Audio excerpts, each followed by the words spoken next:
अस्सलाम वालेकुम जी भाई आसिफ साहब की हाल चाल है जी। ਇਹ ਜਨਾਬ ਆਪਣਾ E850 ਰੂਟਾਵੇਟਰ 'ਤੇ ਚੱਲਿਆ ਖੜਾ 60 ਫਲਾ ਰੂਟਾਵੇਟਰ ਹੈ ਜੀ। ਇਹਦਾ ਮੈਂ ਤੁਹਾਨੂੰ ਦੋਵਾਂ ਚੈੱਕ ਕਰਵਾ ਰਿਹਾ।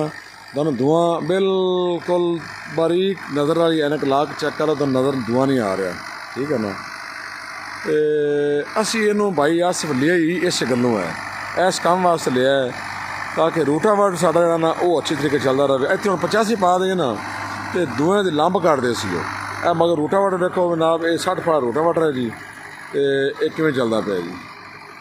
ਅਤੇ ਲੋਕ ਐਵੇਂ YouTube 'ਤੇ ਜਨਾਬ ਕਲਿੱਪ ਬਣਾ ਕੇ ਛੱਡੀ ਜਾਂਦੇ ਨੇ, ਲਓ ਜੀ ਇਹਨੂੰ ਇਹਦਾ ਗੇਅਰ ਖੁੱਲ੍ਹ ਗਿਆ। ਸਾਨੂੰ ਹੁਣ ਇਹਨੂੰ ਆਲੂ ਲਾਉਣ ਦੇ ਦੌਰਾਨ ਅਸੀਂ 10 ਕੁ ਦਿਨ ਵਾਇਆ, ਉਹਦੇ ਸਹੀ ਮੌਕਾ ਨਹੀਂ ਮਿਲਿਆ। ਹੁਣ ਅਸੀਂ ਇਹਨੂੰ ਟਰਾਲੇ 'ਤੇ ਚਿੱਕੀ ਖੜੇ ਹਾਂ। ਅਸੀਂ ਸਾਰਾ ਸੀਜ਼ਨ ਲੋਡ ਸਾਰਾ ਇਹਦੇ 'ਤੇ ਪਾਈ ਖੜੇ ਹਾਂ।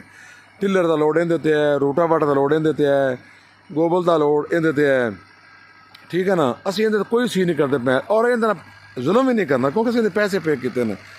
ਅਸੀਂ ਜੋ ਕੰਮ ਇਹਦੇ ਕੋਲ ਲੈ ਸਕਦੇ ਹਾਂ ਅੱਛੇ ਤਰੀਕੇ ਜਿਹਾ ਲੋਡ ਜਲਦਾ ਹੈ, ਅਸੀਂ ਇਹਦੇ ਪਾਉਂਦੇ ਪਏ। ਕੋਈ ਇਹਦਾ ਅਸੀਂ ਪਿਆਰ ਨਹੀਂ ਕਰ ਰਹੇ, ਲੇਕਿਨ ਜ਼ੁਲਮ ਵੀ ਨਹੀਂ ਕਰ ਰਹੇ ਨਾ। ਅਸੀਂ ਪੈਸੇ ਇਹਦੇ ਪੇ ਕੀਤੇ ਨੇ ਅਤੇ ਹਾਲੇ ਤੱਕ ਸਾਨੂੰ ਸ਼ਹਿਰ ਨਹੀਂ ਲਿਜਾਣਾ ਪਿਆ ਜੀ, ਠੀਕ ਹੈ ਨਾ।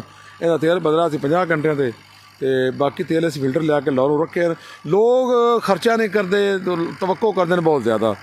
ਅਸੀਂ ਇਹਦਾ ਤੇਲ ਤਿੰਨਾਂ ਸਰਵਿਸਾਂ ਦਾ ਇਕੱਠਾ ਲਿਆ ਕੇ ਰੱਖਿਆ, ਫਿਲਟਰ ਇਕੱਠੇ ਲਿਆ ਕੇ ਰੱਖੇ ਨੇ। ਮਗਲੇ ਦਾ ਤੇਲ ਬਦਲਿਆ 50 ਘੰਟੇ 'ਤੇ ਕੰਮ ਲੈਂਦਾ ਪਿਆ। ਅਸੀਂ 100% ਸੈਟਿਸਫਾਈਡ ਹਾਂ, ਟਰਾਲੇ ਤੋਂ ਵੀ ਸੈਟਿਸਫਾਈਡ ਹੈ ਅਤੇ ਰੂਟਾਵੇਟਰ 'ਤੇ ਵੀ, ਟਿੱਲਰ 'ਤੇ ਵੀ, ਗੋਬਲਾਂ 'ਤੇ ਵੀ। ਬਾਕੀ ਲੋਕਾਂ ਦੀ ਆਪਣੀ ਮਰਜ਼ੀ ਹੈ ਜਨਾਬ। ਐਵੇਂ ਕਿਸੇ ਤਰ੍ਹਾਂ ਮਿਲਤ ਤਰ੍ਹਾਂ ਦਾ ਵੀ ਕੋਈ ਲੋਕ ਮਿਲਤ ਨੂੰ ਚੁੱਕੀ ਖੜੇ ਨੇ, ਕੋਈ ਲੋਕ ਇਹਨੂੰ ਚੁੱਕੀ ਖੜੇ। ਜਿੰਨਾ ਕੰਮ ਕਰਦਾ ਪਿਆ ਅੱਛਾ ਕਰਦਾ ਪਿਆ। ਅੱਜ ਅਸੀਂ ਇਹਨੂੰ ਟਰਬੈਨ 'ਤੇ ਚਲਾਉਣਾ ਹੈ, ਟਰਬੈਨ 'ਤੇ ਤੁਹਾਨੂੰ ਮੈਂ ਵੀਡੀਓ ਬਣਾ ਕੇ ਸੈਂਡ ਕਰਦਾ। ਸ਼ੁਕਰੀਆ ਜੀ।